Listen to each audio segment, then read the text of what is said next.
I'm just going to click this thingy over here that says, welcome back. All right, here we go. So, um, how are you? How is everybody? What's going on in your world? I as you mull that over and you decide to tell me or not tell me or make up something really fabulous instead. I I had a very interesting day yesterday, and I can't quite decide yet whether the beginning, the middle, or the later part of the day wins because they were all very, very interesting. Um, in the evening, however, I went to a book launch, and the person organizing the book launch is a brilliant, great friend of mine. She works in used to work in television. She's a journalist. She decided that when she got out of that rat race, that chase, she would go into making the world a better place for people who have businesses and need somebody to help them say who they are and what they do. And she's brilliant at it. And the person that she's was launching yesterday is a very talented woman. She worked in the federal government. She was a business coach, and she decided it's time for me to do my thing. And she's also a musician. She's a beautiful and she's a great singer, and she can do all these things that I'm not allowed to do because I we won't go there. Anyway, and then there were a couple of friends of mine there who I just love and I haven't seen in a long time because I have moved back to Ottawa from a long time away. And so it is kind of a catching up with people who were away for the summer or busy doing things or on trips or business and whatnot. So I saw all of those. And then I had this amazing opportunity to talk to a colleague in the radio, television, communications, change your game uh, industry. And John Milkey has really changed the game in terms of what radio can possibly be. And we've never really met. You know, we're always in the same place, 5 minutes ahead of or behind each other. And all of a sudden, yesterday we had this chance, and we were talking about this difficult thing that we all face, and it was kind of well timed because the woman whose book was launching, career launch, is a coach, and he was saying what really upsets him. This is the guy who's in radio and invents new kinds of shows and new kinds of platforms to do them on and stuff. He said what really upsets him is that when things are going so well, it's like just awesome, and then all of a sudden it isn't. And he said, you start second guessing yourself. Yes, Charles. Good morning, Charles. So John was saying you start second guessing yourself. What did I do wrong? By the way, the thing about traditional radio is that they have ratings weeks, and you have no idea who's watching or listening. How could they be watching, Abby? Well, they could be staring at the radio, I suppose. But you have no idea how many people are actually tuned in until the ratings come out. So it's kind of like not knowing if anybody remembered your birthday. And you don't know until it's your birthday and whether anybody shows up with stuff and there's cake and a pony or not. And what you get are crickets and a liverwurst sandwich. And then the ratings, you're either the king of the world or food. And and so I understood exactly what John was saying because I was in radio for a while. And I said to him, so John, you know, when the waves, when the ocean and the waves and the beach, I said, when the waves hit the beach, they have to go away in order to come back, right? And he had just spent some of his summer broadcasting from his RV down east by the beach. That's why I said it. And he said, I've never liked you. Which is fair. Because we all, in the midst of being fabulous, in the midst of singing our best song, rocking our best room, dancing our best dance, it never, ever in that moment occurs to us that the show is going to end. while we're singing, while we're dancing, while we're wowing them with our jokes, while we're doing whatever the hell it is we're doing, it doesn't come across our head in that moment that after the song, after the last song, or even before, we'll see people leaving for whatever their reasons are. When we're on the surfboard, and I have been on surfboards a few times briefly, um, most people don't think about what's going to happen when the wave finally pounds the shore. They're doing their everything to the place, to get to the place. They're seeing the wave, get to the right place, get to the right place, get in the right position. Ha! I'm on top of the wave. All right. Now, everybody else then just does their thing. Yeah. I usually then immediately fall off, off the back. And because I'm clumsy, physically clumsy. And then I I watch the surfboard going in with the wave to the shore. Then I have to swim after. So I am more aware than other people that things are going to stop. And wouldn't it be helpful if I knew how to get off right before they stop? Before the horse decides not to jump and then just stops. Wouldn't it be good that I knew that that was a possibility? Wouldn't it be good that I knew how to get my foot out of the stirrup quickly when I sensed the horse tensing, instead of me leaning forward saying, okay, why is he tense? I don't know. See, there are so many things that we forget in the excitement and the moment that maybe we should have practiced doing so we were good at that too. Not to hedge our bets while we're surfing, while we're riding the wave, but by the way, while we're seeing, while we're moving it and navigating it. Good morning, Freddie. Pleased to see you. While we're navigating what's going on, we're watching how the wave is breaking. We're looking ahead to see if there's rock. We're looking at our path ahead. But very, very few novice surfers are thinking of the best time to either step off the board or sit down and turn it. Navigate away, navigate back through the crest, head back out to begin again, to wait for the next. And so here we are at the book launch of a person who is a coach. The thing about being a business coach is that you can't coach a business. A business is a thing. You can't coach a rock. You can't coach a tree. You coach the people who are running the business, managing the business, driving the business, inspiring the business, dragging the business off the side of a cliff. You can coach them. So really, a coach who coaches for business is coaching people who have chosen to wear two hats, their own hat and their business hat. And therefore, the coach is really always coaching two people at the same time. They're coaching a person who has a specific path, as opposed to just a person who has their issues, right? It's a complicated job because you kind of have to be able to dance to two separate drummers at the same time. And so does the person you're coaching, by the way, which is why they need you.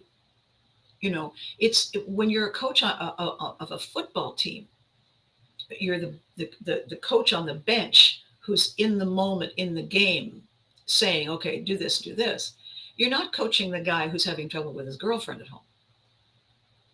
That guy's taking that out of the field with him. And if you're a good coach and you've had a talk in the locker room, you know that's there. So you might be able to put your hand on the guy's shoulder and say, okay, forget this, do that, to anchor the guy. I mean, so in a sense, a bench coach can be the person, the line coach can be the person who is aware that there's a lot of stuff going on. But most people are not. And the reason they're not is that by the time they get into the coaching, into the work, into the riding of the wave. Yes, exactly. Learning to surf is how to ride the wave, right, Freddie? So in their ability to get good at it, and then get gooder at it after that, is that it's really easy to forget those first tentative steps. I have never forgotten my first tentative steps at surfing because I have a scar on my right shin to remind me. It doesn't hurt when it rains, but it's there. Because when this poor exhausted person who thought, hey, she's got total buoyancy, she can swim, she'd be a natural. he didn't factor in my, balance thing. And at one point, after the 43rd time, when I'd fallen off the back of the board had gone up, down, and floated in, and he was the one who had to go get it, he said, okay, fall with the board. Okay, but I don't know what that means. He said, fall with the board. He thought that was perfectly clear. Again, not in I understand each of the words separately. Together, it doesn't, you want me to just fall on the board, you mean? Like deliberately? And he said, yes. And then hold on for dear life. Okay, but, that's going to hurt. Turn my head, maybe. Don't break my nose. So I pulled at the last minute. Okay. Yes. Okay. Never tried surfing, did skateboarding. Okay. So here's the difference, Charles. When you're skateboarding, it's you and the board moving. When you're surfing, it's you and the board and water moving. It's all of you moving. You can't maybe step off the skateboard and stand still. You can't stand still when you step off the surfboard. You go right down. Bloosh. It's like 3D chess, really, is what surfing is. So I pulled at the last minute because I did not want to go onto this surface, right? So I pulled at the last minute, and the thing shot out from beneath me, and I was so worried about this guy being upset with me that I was jockeying underneath it, saying, "I'll get it, I've got it," and the thing went up. Do you remember physics? What goes up must, yeah. So it went straight up, and then it came straight down. I said, "I've got it," and I was incorrect. It got me. It landed, the point of it, on my shin. I'm lucky I didn't break my leg. Because styrofoam is nothing. Styrofoam is a cheese doodle until you coat it with 7,000 layers of what becomes rock solid. And then, boof. So I have this 3-inch thing. The dismount, therefore, is ever present in my mind. Even though it is ever present in my mind, there are times because you can get so completely caught up in a momentum of something, and maybe there's a lot of improv going on, and you're watching a lot of variables, and you have to be on top of everything all the time. When I was talking to John last night, he's such a quick wit. Oh my God, he's a fun person to talk to.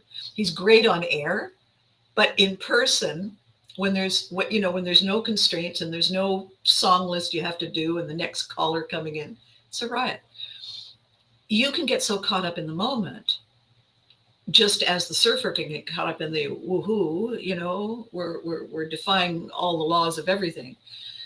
You need to have one part of you aware that there is an arc of the journey, and it is going to come to an end very, very soon.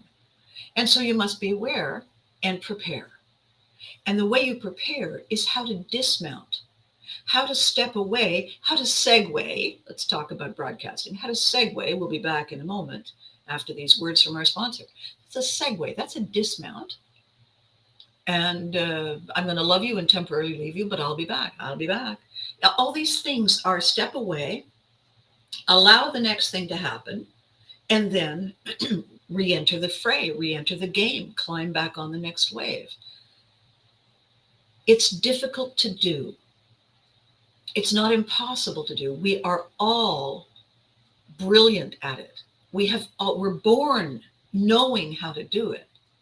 What we're not born knowing how to do is how to shift our focus, how to transition.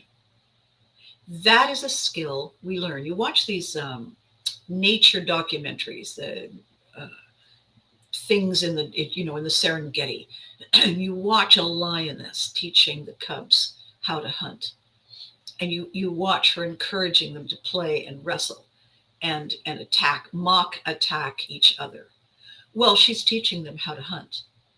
She's teaching them how to get ready for real life. She's also teaching them when to back away, when to see a bigger predator and know that sticking with it is not going to end well for us. And so she's teaching all these life skills, but she's teaching them in play. And they get good at it, they get skilled at it. And then when they're old enough and she boots them out of the pride and they move on, they're able to take care of themselves. So the title today was Ride the Wave? Sure. Dismount? Oh, yeah. Yeah. Is there a book for that? And there isn't. There isn't a book on dismounting. There is going to be, there is in the works, there is in progress, a series of books. Nailed the dismount. That's right. The judge gave us a score of 10, Freddie. Yeah, 10. Perfect. We all stand there. The gymnast who goes thing, who's it, leap, flump, roll, jump, turn, thing, don't break your neck, stand. Hurrah! And everybody, including the gymnast, is going, and the judges go, wow, right? That's how hard it is. That's how exciting it is to watch somebody who's good at it. Because we know, having tried it ourselves, that there's a lot more to it than meets the eye.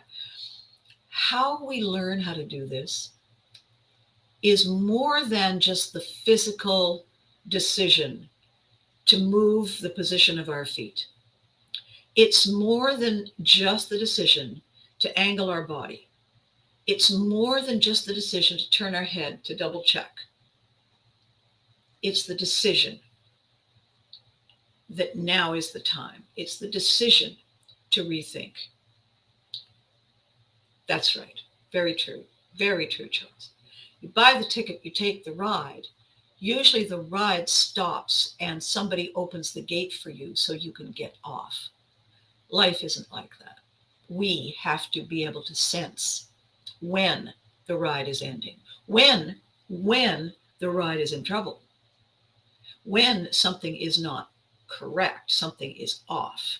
And we have to have the awareness and the readiness to change our mindset from thinking forward to thinking this way, to giving ourselves permission to dig for other solutions so that we can be ready when the next thing, the next challenge is demanded of us.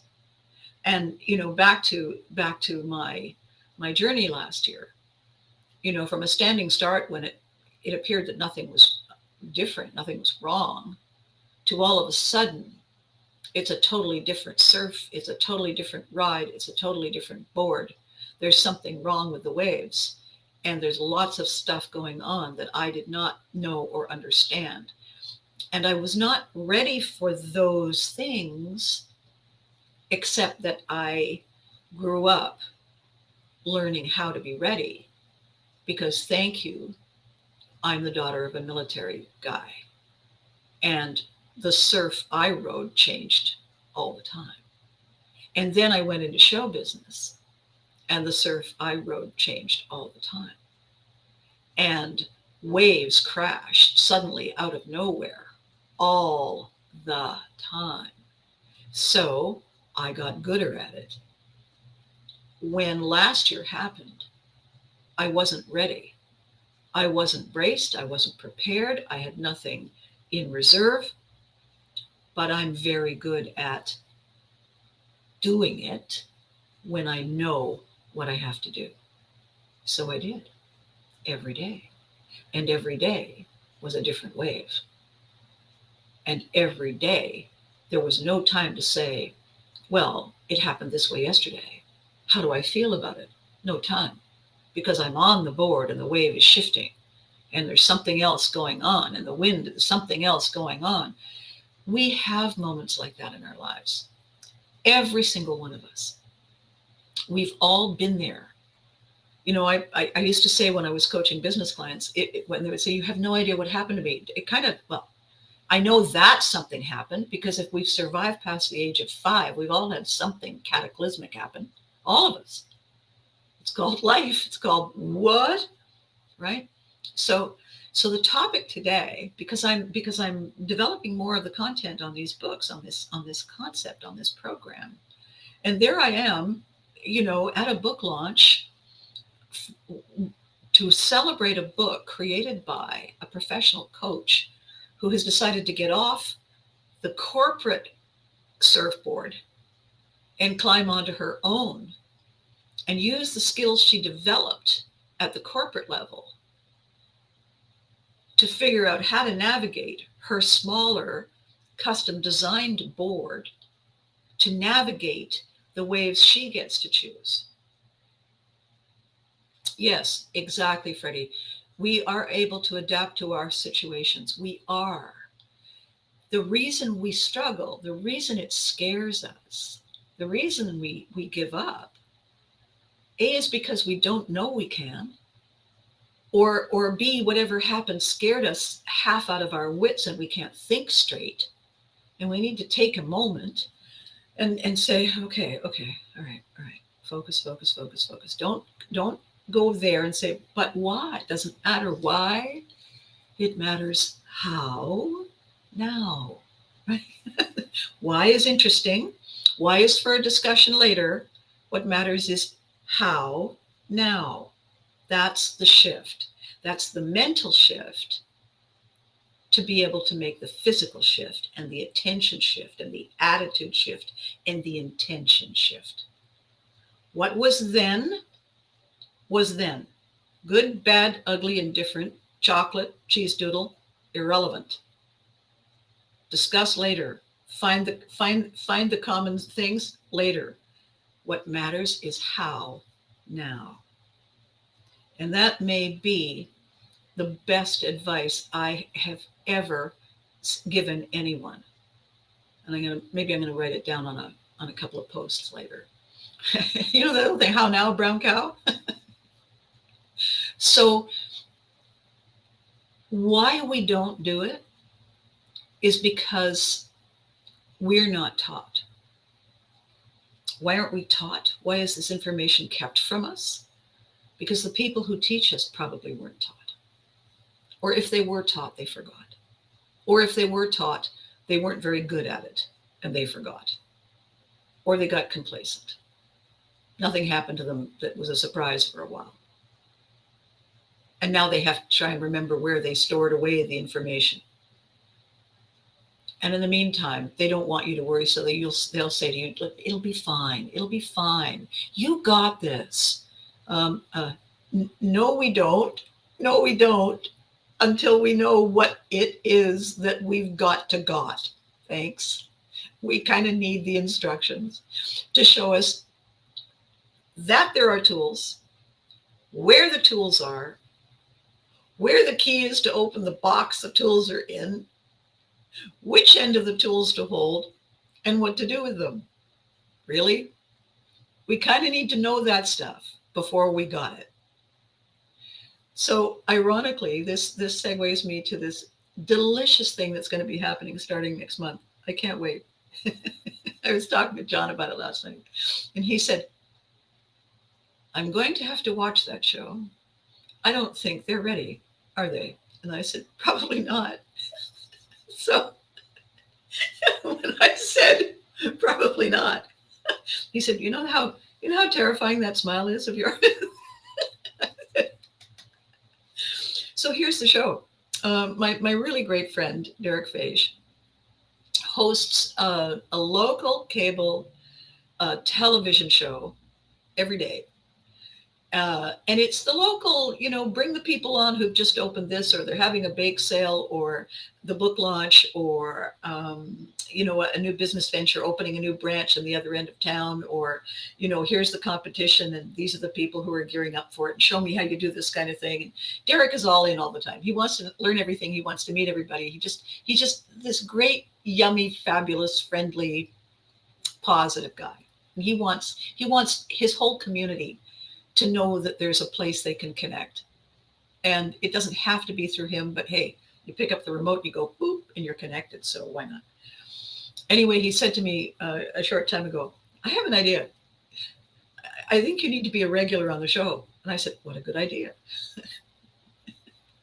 And he said, yeah, we should do something. We only get a 7-minute segment. And I said, oh gosh, we can cause a lot of astonishment in 7 minutes. I've been able to do it in under 30 seconds. So really. And he said, yeah, I know. I used to watch You Can't Do That on television. And I said, I was able to do it even when I didn't have the script. So our deal is this. And so you're invited. You're invited to write in on Facebook, write to Derek, find Derek, friend Derek, or comment to me, post to me on Facebook. The show is going to be on Friday afternoons.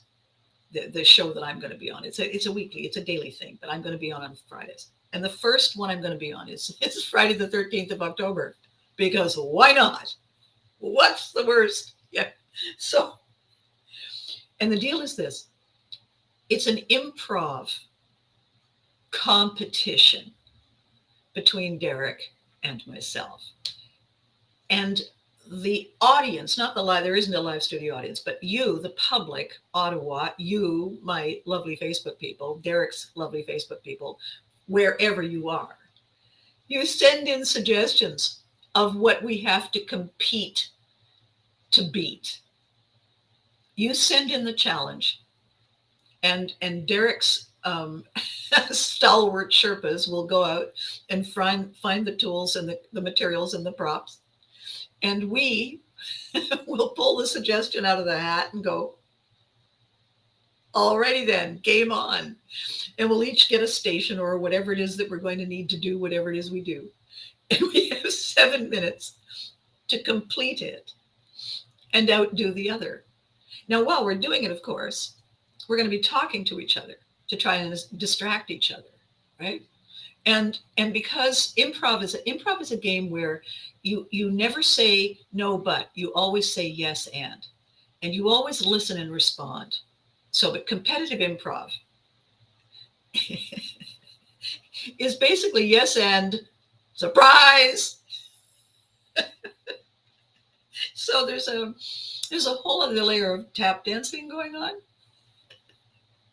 Now, the great thing about the show is that while it's on in the middle of the afternoon, and a lot of people are very busy on a Friday in the middle of the afternoon, the show is repeated.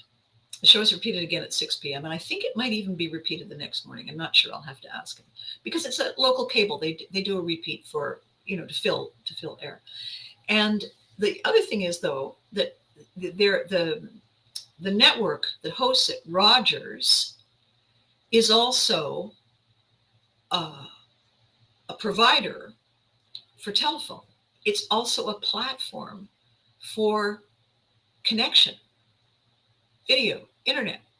So that means that we can grab clips. We can grab our 7 minutes and show it as a promotion. Oh yeah. I hope. Oh, are you going to be? You're going to be here that week. Oh my God! Because the first show is Friday the 13th of October, and then with any luck, if we don't get all these calls to the station telling them we're never going to watch your show again if that Abby Hagyard is on, if we don't get those calls, then I'm scheduled to be a recurring guest, a recurring feature once a month. And, if it's really popular, they might bump it up and I might get to be on a little more often. But that's all on you. That's all on you. So in the meantime, what you want to think about, I'll give you one, for instance, that's screamingly funny. Somebody keyed in when Derek posted, so we need your ideas, right? Somebody wrote in, assemble something from IKEA. And before I could type I stared at it, before I could type the reply, 3 other people had said in full on caps, in 7 minutes? I mean, because you get this Allen key and 3,500 pieces of things and a diagram that doesn't make any sense. And the instructions are in Swedish. Of course, sure. I will assemble a car and a rocket ship. It's 7 minutes. I have the Allen key. So anyway, that's silly. Somebody said balloon animals. And I said, absolutely. I can do a snake in under 30 seconds. So it's going to be a lot of fun. And the reason that I mention it, the reason I'm shamelessly plugging it on this show, competitive improv. Next. Yeah, right. When I said it to John last night, he said, why is it though when people look at you, they don't see danger? And I said, I have no idea. I don't think I'm dangerous. He said, well, no, you're right. It's not danger. What is it? I said, I don't know. He said, yeah, that's what it is. It's that. They should be paying attention. IKEA has the instructions to put on a pod handle. Yes, but you can't follow them, Charles. They're in Swedish. So I digress. How do I know this? You buy the thing, you bring it home, you spend 3 hours, you end up in divorce court, and then you shove the thing, not the spouse, you shove the thing to the curb because I never needed it that badly. So I mentioned the show and I mentioned the idea of this competitive improv because in competitive improv, what we are learning to do is recognize the moment when the wave is cresting and changing shape and direction, and the energy is different and new. And we have an opportunity every few seconds to recalibrate, to reset. And the thing we forget, this is the beginning of it. When I said to John, he said, I get so disappointed, I get so upset, I work hard on something, my people, my clients, my sponsors, my people on air with me, we're so disappointed when it doesn't happen, when it was happening, and then all of a sudden it's not happening. And that's when I said to him, well, John, you realize that the wave has to retreat in order to return. And I saw all the layers of what I was meaning by that. Sift and filter, because the man is quick. And he said, that thing about I've never liked you. The thing is, we must reset. We must retreat. We must recalibrate. We must breathe because we cannot sustain. You exhale, you must inhale. If you just exhale, you fall down and turn blue. We must recharge. We must restore. And we must refocus. Because when we hit a wall, when the wave hits the beach, that ride is done. We're not done. That one moment, that one ride, that one challenge, that one, is done, complete. And there are a million more, a kabillion more just waiting.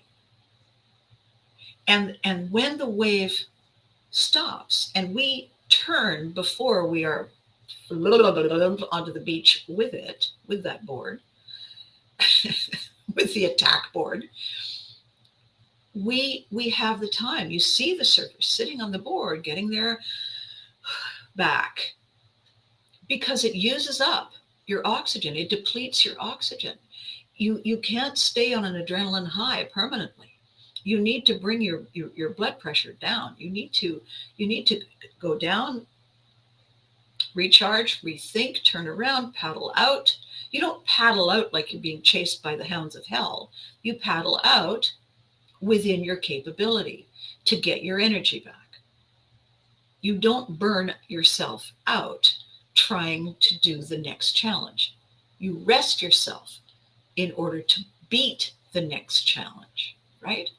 And this is the thing we all forget. And when we forget it, and we are the one who burned ourselves out, we beat ourselves up with the energy we've got left. Hello, not bright, but we don't realize that it is within us. It is our skill to know when to say when. I'm about to rhyme. I'm embarrassed. To begin again. We need to know when to say, and rest. And here it comes. We need to learn that. And all the coaching in the world that tells you has to take a step back and talk to the person who has forgotten all of it in the moment. Forgotten that grief is necessary. When something ends, we need the time to grieve. We need the time to recalibrate, to remember who we are, to remember why we came, to remember why we began, to remember what was good, to remember what it cost, to teach ourselves to laugh and forgive ourselves for expecting the impossible, and forgive them for not stepping up. We did what we did when we did it. If we made an error and it cost the game, we're sorry. Take a breath. All brand new, fresh. Is it worth it to us? What's in it for me to begin again? This is what the paddling back out to the wave is for. We can change our minds and say, you know what? That was the wave today. I'm more tired than I thought. I'm not going to try and ride another one. I'm good today. I'll be back tomorrow. And we can make our minds up when our minds are clear. We cannot make our minds up when we are completely overwhelmed. All of the things that I'm talking about, all of the things that I'm putting into place and into position for this concept of pivotry and motion, all of the ideas, all of the information, all the people I've talked to, all the stories that are so amazing, all the fun things that we're going to do together, all the changes that we're going to be able to own, all of this is my identifying the tools, how to use them, the toolbox, the key, how it locks, where to keep the key, where we store the box, what the instructions are, ready for the day that we are ready. Thee and me are ready to say, all right, okay. I'm not sure that I'm in, but I can get on the board and go and look. Doesn't mean I'm in, but I'm curious. And once I'm curious, I'm a step away from ready. And this is what the coaching programs forget, because the coaches are so far down the path. They've come up with the tool, the test, the challenge, the exercise to help you perfect what you're already good at. They've forgotten that it begins before it begins. And that's where I am. That's where we are. That's where we will be. It's exciting. Okay, I'm going to leave you now. How long have I? Oh, okay, so it's not that lengthy one. Good. Some of these kind of go on, and I'm sorry later I think, oh, maybe I just prattled on. And I don't ever want you to feel that I've prattled on. I want you to feel that this is interesting and fun and exciting and different, and you've taken away something. So I think the two things today is that what matters is how now, how we feel now, how it's working now. And the other thing that matters is every wave has to go away to begin again. It's essential to learn how to ride the wave. It's as essential to learn how to dismount without hurting yourself. Take it from me. All right, my lovelies? I hope this was fun for you today. It is amazing for me every day. Oh yes, there is one other thing I'm going to have to look at. Bye, Freddie. I'm going to have to look at this, and I'm going to let you know. But I think I was talking to somebody, it might have been John, that it might be more helpful for all of this, for all of these programs that are evolving. It might be more helpful to put this on my Abby World Facebook page than just the Abby page. I'll find out about that and I'll let you know. And I'll do all the links and get you all over there so that you can watch this stuff there. I found out about it. It was yesterday and it was late. And I thought, okay, it's just a thing I'm going to have to store away. But oh my gosh, I'm doing a video. So anyway, that's part of the thing I'm going to talk about on Thursday. Between now and Thursday, between now and Thursday, what was I thinking? Thank you for watching. You're amazing. Be good to you between now and then. You deserve it. And remember to hug your loved ones. They deserve it too. Okay? And I'll see you soon.